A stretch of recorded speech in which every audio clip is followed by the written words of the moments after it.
Mestinya Danantara harusnya lebih cerdas lagi. Kalau ketika mood saya seperti itu, langsung dia ngadap saya, minta apa.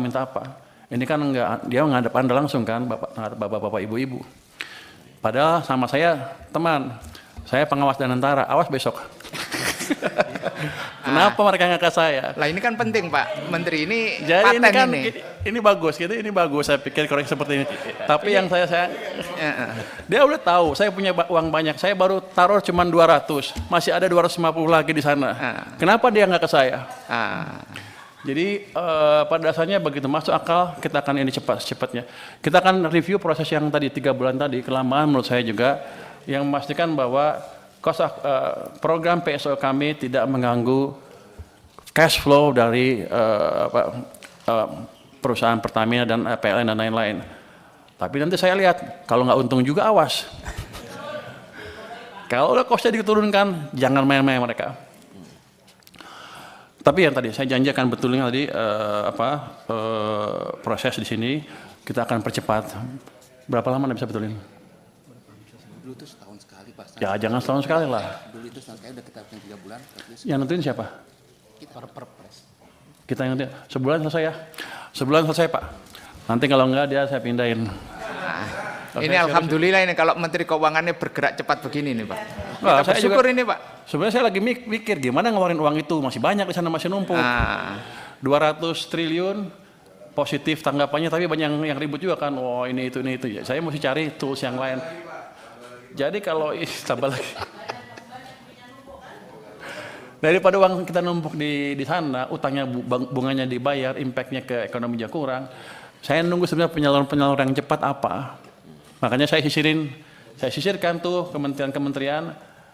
Saya ancam yang nggak bisa sampai Oktober nanti kalau Anda nggak bisa propose dengan clear seperti apa sampai akhir tahun, saya ambil uangnya.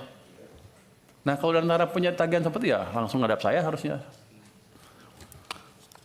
Nanti saya tanya kalau rapat saya sebagai apa? Pengawas Danantara. Awas ya kan. Terus tentang apa tepat sasaran apa enggak? Oh, satu lagi. Subsidi energi naik terus dari tahun ke tahun. Energinya kan, kalau itu utamanya BBM kan. BBM tuh solar, diesel, itu impor. Banyak impor Pak. Kita banyak impornya sampai puluhan miliar dolar setahun. Sudah berapa tahun kita mengalami hal tersebut? Sudah puluhan tahun kan. Kita pernah bangun kilang baru enggak? Enggak pernah. Sejak kritis sampai sekarang enggak pernah bangun kilang baru. Jadi nanti bapak-bapak kalau ibu-ibu ketemu Danantara lagi, minta Pertamina bangun kilang baru. Saya pernah, waktu saya di Maritim, saya pernah tekan mereka tahun 2018 untuk bangun kilang. Mereka janji mereka akan bangun 7 kilang baru dalam waktu 5 tahun. Sampai sekarang kan nggak ada satupun. Jadi Bapak tolong kontrol mereka juga. Dari saya kontrol, dari Bapak-Bapak juga kontrol. Karena kita rugi besar. Karena kita impor dari mana? Dari Singapura. Minyak, produk minyaknya. Pabrik pupuk juga. Jadi pada dasarnya kan, kalau gitu sekarang saya bukan juru bayar saja. Saya akan masuk. Saya akan lihat mereka jalankan apa enggak proyek-proyek yang diusulkan. Kalau enggak kita potong uangnya juga Pak. Saya kan pengawas, saya ganti aja dirutnya. Artinya timbal balik. Jadi ini saya pikir masukan yang bagus sekali dari DPR. Gimana caranya kita memproduksi, tadi Pak Khairul Imam juga memperbaiki alat-alat produksi, termasuk menyediakan alat produksi yang baru yang selama ini kita gagal membangun. Jadi kilang itu bukan kita nggak bisa bikin atau kita nggak bisa bikin proyeknya, cuman Pertaminanya males-malesan aja. Saya pernah kasih ke mereka, biar aja karena mereka jelek-jelekin saya kemarin kan. Saya pernah kasih tawaran ke mereka, kalau nggak bisa bikin ya udah, ini ada investor dari Cina mau bangun kilang, Anda perlu beli 30 tahun, setelah 30 tahun Anda dapat kilangnya gratis. Pertamina bilang, kami keberatan dengan usul tersebut karena kami sudah over capacity. Waktu itu saya kaget, over capacity apa? Kami sudah rencana bangun 7 kilang baru, satu pun nggak jadi kan? Mereka bilang, iya tapi ke depan akan jadi, sampai sekarang nggak jadi.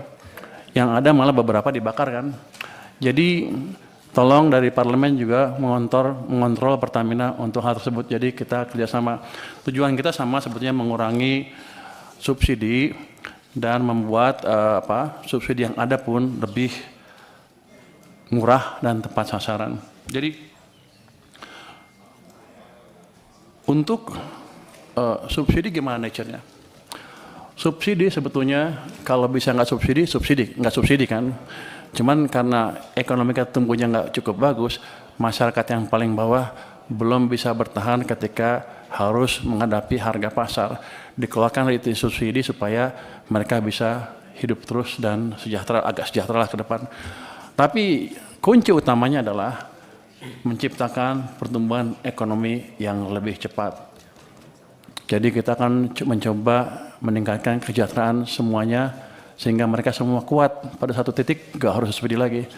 Jadi langkah itu ke depan menciptakan pertumbuhan ekonomi yang lebih cepat. Makanya saya setuju banget dengan ambisi Pak Prabowo untuk menciptakan pertumbuhan ekonomi 8%. Walaupun susah mungkin ke 8, tapi selama kita bergerak ke arah sana dan bukan ke arah bawah seperti sebelumnya, harusnya cita-cita lama-lama akan tercapai juga.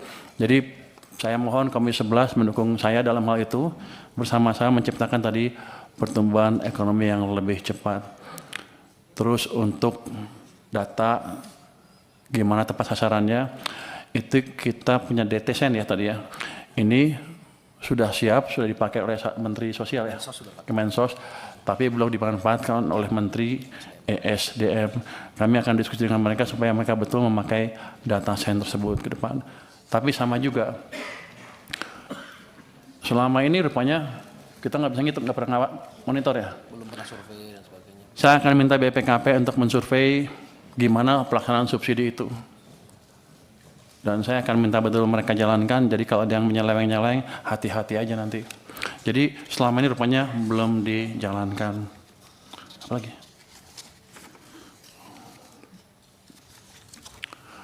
Jadi gini Pak Mawan Cikasan, dengan tadi perubahan peraturan tadi dalam waktu sebulan ya,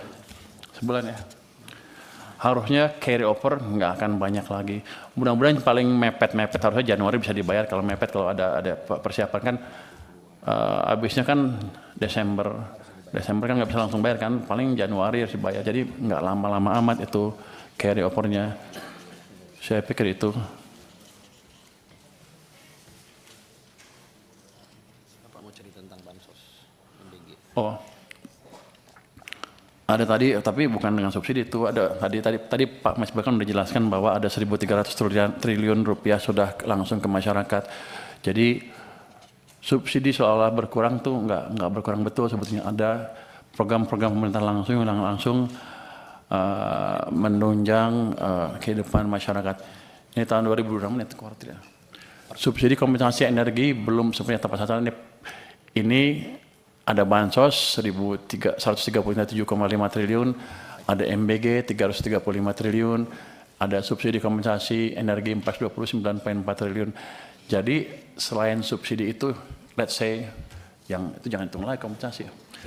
Jadi ada 130 dan 335 triliun yang langsung disampaikan ke masyarakat.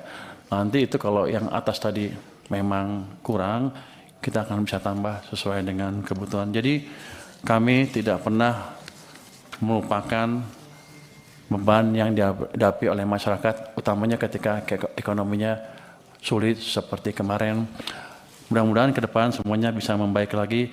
Saya mohon dukungan dari Komisi 11 agar betul-betul fiskal kami betul-betul bisa menjadi shock absorber yang efektif ketika ekonomi sedang turun. Saya harus jelaskan apa itu shock absorber. Kira-kira seperti countercyclical. Kalau ekonomi lagi bagus ya mungkin masyarakat punya uang banyak, ya nggak apa-apa, belanja sendiri. Tapi kalau ekonomi sedang turun, pasti kan banyak pengangguran. Semua masyarakat akan terkena, yang atas sampai yang bawah ketika ekonomi turun. Tapi yang paling menderita adalah yang bawah.